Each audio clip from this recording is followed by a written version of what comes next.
বীরের বেশে আসবে ফিরে বাংলাদেশে শেখ হাসিনা বীরের বেশে অ্যাকশন অ্যাকশন ডাইরেক্ট অ্যাকশন সুদখোরের বিরুদ্ধে ডাইরেক্ট অ্যাকশন রাজাকারের বিরুদ্ধে ডাইরেক্ট অ্যাকশন পাকিস্তানের বিরুদ্ধে ডাইরেক্ট অ্যাকশন শেখ হাসিনার অ্যাকশন ডাইরেক্ট অ্যাকশন মুক্তিযুদ্ধের অ্যাকশন ডাইরেক্ট অ্যাকশন প্রবাসীদের অ্যাকশন ডাইরেক্ট অ্যাকশন জয় বাংলা জয় বাংলা জয় বঙ্গবন্ধু জয় বঙ্গবন্ধু শেখ হাসিনা ভয় নয় রাজপথ ছাড়ি নাই রাজপথ ছাড়ি নয় শেখ হাসিনা ভয় নাই জয় বাংলা জয় বাংলা জয় বঙ্গবন্ধু জয় বঙ্গবন্ধু। 2024 সালে যে ছাত্র জনতা যারা ওই খুনি মাস্টার মাইন্ড ইউনুসের ক্ষমতার লোক যারা পরিকল্পিতভাবে মেটিকুলাসলি ডিজাইন করে পরিকল্পিতভাবে যাদেরকে হত্যা করেছে এবং আওয়ামী লীগের প্রায় 10,000 উপর নেতা কর্মীকে আহত করেছে, প্রায় 2,000 কর্মী হত্যা করেছে, তাদের আত্মীয় পরিবার পরিজন মা চাচি খালা কেউ রেহাই পায়নি, বাপ ভাই তাদেরকে হত্যা করেছে। আমি যারা সাহায্য গ্রহণ করেছে তাদের সকলের আত্মার মাগফিরাত কামনা করি, সকলের আত্মার মুক্তি কামনা করি। বৈষম্যহীন ছাত্র আন্দোলন চরমভাবে বৈষম্য সৃষ্টি করেছে। ছাত্রলীগ ব্যান করে, তাদেরকে অধিকার আছে ছাত্রলীগ ব্যান করার। 48 সালে এই সংগঠন গড়ে উঠেছে। ভাষা আন্দোলন থেকে নিয়ে সব আন্দোলনে আওয়ামী লীগ ছাত্রলীগ সবসময় অগ্রগামী ভূমিকা, কত মানুষ জীবন দিয়েছে, আজকে তাদেরকে তারা নামতে পারবে না। অপরাধটা কি? তাদের হোস্টেলে আগুন দিয়েছে, হলগুলিতে আগুন দিয়েছে, তাদের সমস্ত জিনিসপত্র পুড়িয়ে দিয়েছে। এখন তারা স্কুলে যেতে পারবে না, কলেজে যেতে পারবে না, পড়তে পারবে না। স্কুলে ছাত্র ছাত্রীদের চরম বেয়াদব, ছাত্রছাত্রীরা ইউনিভার্সিটি স্কুল কলেজ শিক্ষকদের অপমান করেন, তাদের গলায় জুতো মারা পড়ায়, তাদের দিয়ে পদত্যাগ পত্র লেখায়। এটা কোন ধরনের বেয়াদবি? আমরা তো এরকম দেখিনি কখনো। আমাদের অপরাধটা কি? বাংলাদেশের মানুষের পেটে খাবার জোগাড় দিয়েছি, খাদ্য নিরাপত্তা নিশ্চিত করেছি, বাংলাদেশের মানুষের মাথা পিছু আয় আমরা বৃদ্ধি করেছি, যেখানে আমরা প্রায় 2,824 মার্কিন ডলার মাথা পিছু আয় বৃদ্ধি করেছিলাম। কোভিডের কারণে বিশ্বব্যাপী অর্থনৈতিক মন্দায় সেটা কিছুটা কমে যায়, কিন্তু আমরা তো বৃদ্ধি করেছিলাম। বাংলাদেশের বেকার সমস্যা মাত্র 3% নেমে এসেছিল। আমরা তাদের কম্পিউটার ট্রেনিং দেওয়া, ফ্রিল্যান্সিং ট্রেনিং করানো, ঘরে বসে অর্থ উপার্জনের ব্যবস্থা, কর্মসংস্থানের ব্যবস্থা ব্যাপকভাবে আমরা করে দিয়েছি। ব্যাংক বীমা সবসময় বেসরকারি খাতে উন্মুক্ত করে দিয়েছি, কর্মসংস্থান সৃষ্টি হয়েছে, মানুষের জীবনে শান্তি ছিল, মানুষ নিরাপদে চলতে পারতো।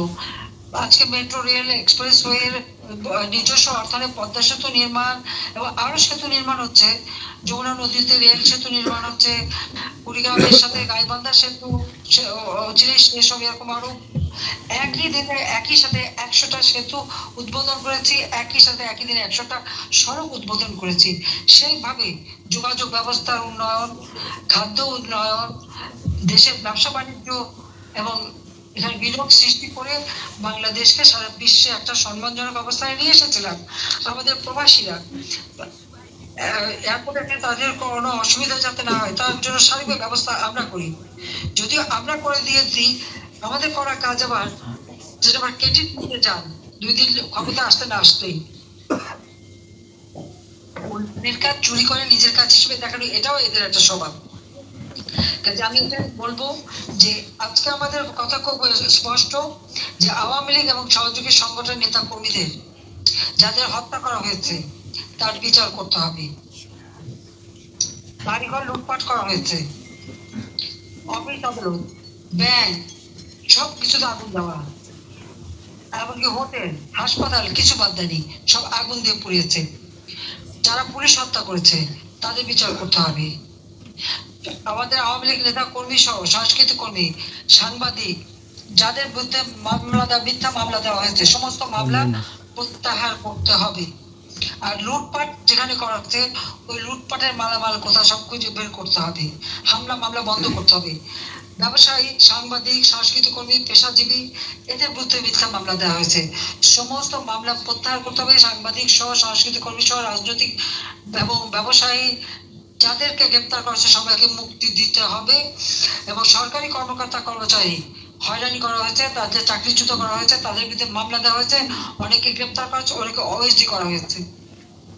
তাদের আবার সম্পদে বহাল করতে হবে, দেশের কাজ করতে দিতে হবে তাদের। আমাদের নির্বাচিত প্রতিনিধি, উপজেলা চেয়ারম্যান, জেলা পরিষদ চেয়ারম্যান, ইউনিয়ন চেয়ারম্যান, যাদেরকে সেখান থেকে বিদায় দেওয়া হয়েছে, চাকরিচ্যুত করা হয়েছে, অথবা চেয়ারম্যানশিপ থেকে যাদেরকে বিদায় দেওয়া হয়েছে এক কলমের খোঁচায়, তাদের আবার শপথে বহাল রাখতে হবে। কারণ আজকে জনগণের পাশে তারা থাকে। ঝড় গেল, বন্যা গেল, এই বন্যা ঝড় থেকে তো মেলা হাজার হাজার কোটি টাকা তোলা হলো, ওই গরিবের কাছে তো টাকা পৌঁছায় নাই। একটা মানুষও পুনর্বাসন করে নাই। একদিকে সমন্বয়ক পাশে উঠায়, সেই রিলিফও খেয়ে ফেললো, টাকাও খেয়ে ফেললো। ওদিকে ইউনুস মিয়াও হাজার কোটি টাকা উঠায়, তাও খেয়ে ফেলে দিছে। গরিবের পেটে আর কিছু যায়নি। এটাই হচ্ছে সব থেকে দুর্ভাগ্য। কাজে পৌরসভা, মেয়র, সিটি কর্পোরেশন, মেয়র, উপজেলা পরিষদ, জেলা পরিষদ, যাদেরকে তারা এক কলমের কথা বিদায় দিয়েছে, তাদেরকে আবার শপথে বহাল রাখতে হবে। আমাদের জাতীয় সংসদ, এই সংসদ ভাঙার কোনো অধিকার রাষ্ট্রপতিরও নাই। এটা প্রধানমন্ত্রীর পরামর্শ করতে পারে। কাজে সেই সংসদও আবার বহাল করতে হবে। এবং বাংলাদেশের সমস্ত সংবাদপত্র বা টেলিভিশন, তার উপর যে নিয়ন্ত্রণ, সেই নিয়ন্ত্রণ প্রত্যাহার করতে হবে। স্বাধীনভাবে সংবাদ যাতে পরিবেশন করতে পারে সেই ব্যবস্থা করে দিতে হবে। এবং আমাদের নেতা কর্মীদের উপরে জেলখানা পর্যন্ত অত্যাচার চলছে। কাউকে সেলের মধ্যে রাখছে, শীতে কাপড় দিচ্ছে না, তাদের উপরে চরম নির্যাতন। এই নির্যাতন বন্ধ করতে হবে।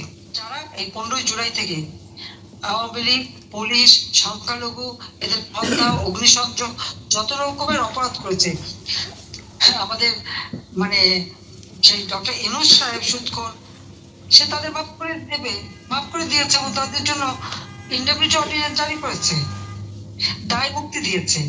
এদের বিরুদ্ধে মামলা করা যাবে না, এদের বিরুদ্ধে কোনো শাস্তিমূলক ব্যবস্থা নেওয়া যাবে না। কেন শাস্তিমূলক ব্যবস্থা নেওয়া যাবে না? যারা এত বড় অন্যায় করেছে, মানুষ হত্যা করেছে, গণহত্যা করেছে, তাদের, তার কারণ এই সবকিছু তার হুকুমে হয়েছে, তার পরিকল্পনা হয়েছে, তার সেই পরিকল্পনারই একটা ধাপ এটা। সেই জন্যই এই ইন্ডেমনিটি দিয়ে, দায় মুক্তি দিয়ে একটা কথা স্বীকার হয়, সেটা হলো এটা এক ধরনের এভিডেন্স। সেটা কি? এরা অপরাধ করেছে বলেই তো তাদের দায় মুক্তি দিয়েছে। এরা অপরাধ করেছে, তাদের দায় মুক্তি দিল। আর যত মিথ্যা মামলার শিকার হয় আমার আওয়ামী লীগ, এটা কোন যুক্তিতে হয়? চরম ভাবে মানবাধিকার লঙ্ঘন করে যাচ্ছে সারা বাংলাদেশে। কোনো মানুষ আজকে নিরাপদ না। ঘরে ঘরে ডাকাতি, চিন্তাই, চুরি, এই অবস্থায় মানুষ আতঙ্কের মধ্যে দিন কাটে। একটা মহল্লার পাহারা দিতে হয়। মসজিদ, দরগা, গির্জা, মন্দির, এগুলো কোথাও নিরাপদ না। ইন্ডাস্ট্রিগুলি এক এক করে কতগুলো ইন্ডাস্ট্রি পুড়িয়ে দিয়েছে। আজকে আমাদের রপ্তানি কমে গেছে। গার্মেন্টস এর অর্ডার গুলি এই ভারত, আমাদের মিয়ানমার, অন্যান্য শ্রীলঙ্কা, কম্বোডিয়া, আরো কয়েকটা দেশে চলে যাচ্ছে। বাংলাদেশের অর্থনীতিকে সম্পূর্ণভাবে পঙ্গু করে দিচ্ছে। জিডিপি 4% নেমে এসেছে। ইনফ্লেশন আমরা তো 8-9 মধ্যে রেখেছিলাম, এখন তার 14% উঠে গেছে। মানুষের মধ্যে হাহাকার, কাজ নেই, অর্থ উপার্জন করতে পারে না, মাথা পিছু আয় কমে গেছে। ভাবে বাংলাদেশকে ধ্বংস করা, পদে পদে মানবাধিকার লঙ্ঘন করা এবং আওয়ামী লীগকে পুলিশ এবং সংখ্যালঘু সম্প্রদায়ের উপরে প্রতিনিয়ত হামলা এবং লাশ ফেলা। নিত্য পরিচয় জিনিসের দাম বেড়ে গেছে, মানুষের জীবনযাত্রা দুর্বিষহ হয়ে গেছে, শুধু দাম কমে গেছে মানুষের জীবনের। কোনো জীবনের কোনো মূল্য নেই। এই অবস্থায় কোনো দেশ চলতে পারে না। এর থেকে মানুষকে রক্ষা করতে হবে। যারা বিদেশে প্রবাসী, বাংলাদেশের অর্থনীতিতে এবং সম্পর্কে বিরাট অবদান রয়েছে। সেই ক্ষেত্রে আমার অনুরোধ থাকবে, যে যেখানে আছেন, আমাদের দেশের ভিতরে আমাদের দেশের মানুষগুলিকে আগুন দিয়ে পুড়িয়ে প্রত্যেকটা মানুষের জীবনকে দুর্বিষহ করে দিয়েছে। এখন রোগী চিকিৎসা করতে পারে না, হাসপাতালে চিকিৎসা করতে গেলে তাদের মারে। আমাদের আওয়ামী লীগের ছেলেমেয়েরা পড়াশোনা করতে পারে না, তাদের পড়াশোনা করতে দেয় না, শিক্ষকরা তাদেরকে বয়কট করে, শিক্ষকদের অপমান যেমন করেছে আবার তাদের ক্লাস করতে দেবে না। এই ধরনের অরাজকতা সারা দেশব্যাপী চলছে।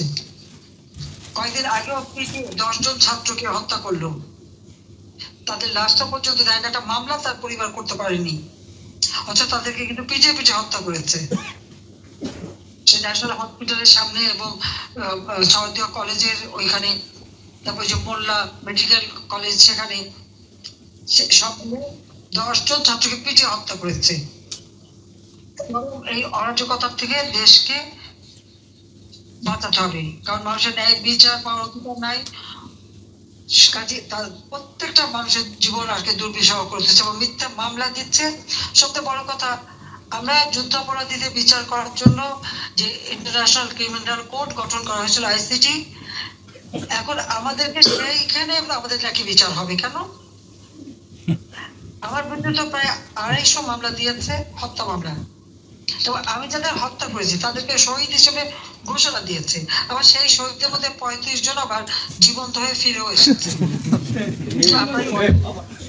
ভাতের, আমি বলি ভাত রান্না হলো কিনা, একটা ভাত টিপ দিলেই তো বোঝা যায় সব ভাতের অবস্থা, তাই না? আমার মামলা দেওয়া হলো, এগুলি যে সব মিথ্যা মামলা। এই যে যারা জীবন্ত হয়ে ফিরে এসেছে, ওই একটা ঘটনাই তো প্রমাণ করে যে সমস্ত মামলাগুলি হচ্ছে ভুয়া, মিথ্যা।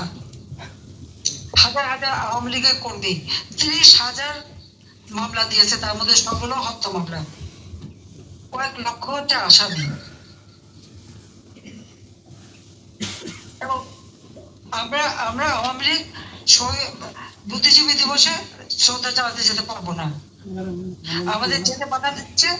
আবার টেলিভিশন রেডিওতে বলে আওয়ামী লীগের কেউ আসে নাই, যাবে কোথেকে? সব তো হয় জেলে, নয় হত্যা করছো, আর নয় মানে তাদের জীবনের কোনো নিশ্চয়তা নাই। তারপরে তো আমাদের ছেলেমেয়েরা কষ্ট করে গেছে, গেলেই সেখানে বাধা, একদিকে পুলিশ, একদিকে আর্মি, অপরদিকে সন্ত্রাসী শিবির আর ছাত্র দল লাঠি সোটা রামদা নিয়ে এসে কোপায় মারে। ধানমন্ডিতে এক বছর হেঁটে যাচ্ছে, আরেকজন বছর উনি আওয়ামী লীগ করেন, অমনি তাকে এক কোপ দিয়ে হাতটা কেটে ফেলে দিল। সারা দেশটা এই ধরনের একটা অরাজক পরিস্থিতি। কাজে এইখান থেকে মুক্তি পাওয়ার জন্য আপনাদের উচিত জনমত সৃষ্টি করা, সমস্ত নিত্য প্রয়োজনীয় জিনিসের যে দাম কমায় মানুষের ক্রয় ক্ষমতার মতো আওতা নিয়ে আসার দাবি করা, চুরি ডাকাতি লুটপাট এগুলি বন্ধ করা, মানুষের জীবনের নিরাপত্তা দেওয়া, ঘরে ঘরে বিদ্যুৎ পৌঁছে দিতে হবে, এবং শিক্ষকদের অপমান আর এইভাবে অত্যাচার নির্যাতন এগুলি বন্ধ করার জন্য আপনার দাবি তুলে দেওয়া উচিত। ভিতরে যারা আছে দুর্বিষহ জীবনযাপন করছে, প্রবাসীরা যা পারবেন তাদেরকে একটু সাহায্য করতে হবে, তাদের পাশে দাঁড়াতে হবে এবং জনমত সৃষ্টি করতে হবে। আর এই সুদখোরের বিরুদ্ধে ঘুষখোর দুর্নীতিবাজ যে ট্যাক্স ফাঁকি দেয়, নিজের ট্যাক্স ফাঁকি দেয়, আবার জনগণকে ট্যাক্স দিতে বলে, মানে ভাওতাবাজির একটা সীমানা থাকে। কাজে ভাওতাবাজির হাত থেকে দেশকে রক্ষা করবার জন্য সকলকে ঐক্যবদ্ধ থাকতে হবে, আমি সেটাই বলবো। ধৈর্য ধরে আমার বক্তৃতা দেওয়া শোনার জন্য অনেক অনেক ধন্যবাদ জানাচ্ছি, আর সবাইকে আমার শুভেচ্ছা। ইনশাল্লাহ বাংলাদেশ আবার মুক্ত হবে, দেশের মানুষের গণতান্ত্রিক অধিকার ফিরে পাবে, অর্থনৈতিক মুক্তি আসবে, উন্নয়নশীল দেশ আমাদের যা অগ্রগতি অব্যাহত থাকবে, এবং আমরা 2041 সালের মধ্যে স্মার্ট বাংলাদেশ গড়ে তুলে জাতির পিতা স্বপ্ন পূরণ করব। ইউনূস তার মেটিকুলাসলি ডিজাইনের মাধ্যমে মাস্টার মাইন্ডের দ্বারা এবং সমন্বয়কদের দ্বারা কিলিং এজেন্ট নিয়োগ করে এই গণহত্যা চালিয়েছে। নাহলে আওয়ামী লীগের প্রায় 1000 উপরে নেতাকর্মীকে হত্যা, 2-3 হাজার পুলিশ হত্যা, সংখ্যালঘু হত্যা, এই হত্যাগুলো তারাই ঘটিয়েছে। আর সেই জন্য আজকে তারা শহীদের তালিকা দেবে আর লাশের পোস্টমর্টম করতে দেবে না। ইন্টারন্যাশনালি লোক এনে আমরা পোস্টমর্টম করাবো, প্রত্যেকটা কেস আমরা পরীক্ষা করাবো ইনশাআল্লাহ, যদি আল্লাহ জীবন দেয়। আল্লাহ যদি আমার সুযোগ দেয়, সবকটা লাশের ময়না তদন্ত করে তার প্রকৃত মানে খুন কারা করেছে সেটা বের করে তাদের শাস্তি আমরা দেবো ইনশাআল্লাহ। মিথ্যা অপবাদ দিলে এটা আমরা মেনে নেই না, কারণ আমি কোনো লাশ ফেলতে চাইনি, তারা দাবি করেছে আমাকে সরে যেতে হবে। ঠিক আছে, যদি সব প্রয়োগ করতাম হ্যাঁ, আমি তো থাকতে পারতাম ক্ষমতায়, কিন্তু আমি ওই লাশের উপরে লাশ ফেলে ক্ষমতায় থাকতে চাইনি। এবং আমাকে যে হত্যা চক্রান্তটা করা হয়েছিল, মাত্র 20-25 মিনিটের জন্য আমি বেঁচে গিয়েছিলাম। আমি একটা বিশ্বাস করি, একুটা গ্রেনেড হামলা, ওই চট্টগ্রামে সরাসরি গুলি বা কোটলাইপাড়া বোমা, এবং এমনকি 15 আগস্ট আমাকে বেঁচে গেছি, আল্লাহ নিশ্চয়ই কোনো ইচ্ছা আছে, ইশারা আছে, জনগণের দোয়া এবং আল্লাহ সহায়তায় আমি বেঁচে গেছি। আজকে যারা যুদ্ধাপরাধীদের শাস্তি দিয়েছি, খুনিদের শাস্তি দিয়েছি, আর ওই তাদেরই যারা স্বাধীনতা বিরোধী, আজকে তারা হচ্ছে ক্ষমতায় বসে তাদের চেহারাগুলি জাতির সামনে যেন আসল চেহারা ফুটে উঠবে। গরিবের রক্ত চুষে খেয়ে সেই টাকা ব্যবহার করে আন্তর্জাতিক পুরস্কার নিয়ে যে তারা সাধু সেজেছিল, তাদের আসল চেহারাটা মানুষের সামনে এখন ফুটে উঠেছে। এই আসল চেহারাগুলি চিহ্নিত করা এবং আগামীতে যেন তাদের শাস্তি দিতে পারি, সেই জন্য আল্লাহ আমাকে বাঁচিয়ে রেখেছে, এটা আমি বিশ্বাস করি। সেই বিশ্বাস নিয়ে চলবে। ওই অবৈধভাবে ক্ষমতা দখলের জন্য এবং এই মানুষ হত্যার জন্য ওই ইউনূস সমন্বয়ক এবং তার যে জামাত শিবির এবং জঙ্গি, এদের বিচার বাংলার মাটিতে আবার হবে ইনশাআল্লাহ। কাজে আমার বিশ্বাস আছে, আপনারাও সেইভাবে জনমত তৈরি করেন, মানুষের পাশে দাঁড়ান, সব ধরনের সহযোগিতা করেন এবং আন্তর্জাতিকভাবে এই ইউনূসের দুর্নীতি, গণহত্যাকাররা এগুলি তুলে ধরেন। কারণ গ্রামীণ ব্যাংক আর ইউনূসের দুর্নীতি আপনারা এর মধ্যে পাবেন। নির্মম মজুমদার খুব চমৎকারভাবে সেগুলি উপস্থাপন করে একটা করে কয়েকটা সিরিজে সারা বিশ্বের কাছে তুলে ধরবে কিভাবে এই লোক দুর্নীতি করে গেছে, টাকা লুটে গেছে, সারা বিশ্বে এত ব্যবসা কিভাবে করেছে, সেটা আমার কাছে সব ডকুমেন্ট, সেগুলো আমরা বের করে দিচ্ছি। কাজে দেশটাকে 3 মিনিট ফেলতে আমরা দেবো না। এই দেশ আমার বাবা স্বাধীন করে দিয়ে গেছেন, আর এই দেশে আর্থসামাজিক উন্নতি আমি করেছিলাম, আজকে সেই দেশকে ধ্বংসের পথে নিয়ে যাচ্ছে। এদের ক্ষমা নাই। বাংলাদেশের জনগণই একদিন এদের বিচার করে, জনসংখ্যার বিচার হবে ইনশাআল্লাহ। সবাই ভালো থাকেন। ধরে বক্তৃতা শোনার জন্য অনেক অনেক ধন্যবাদ জানাচ্ছি। খোদা হাফেজ।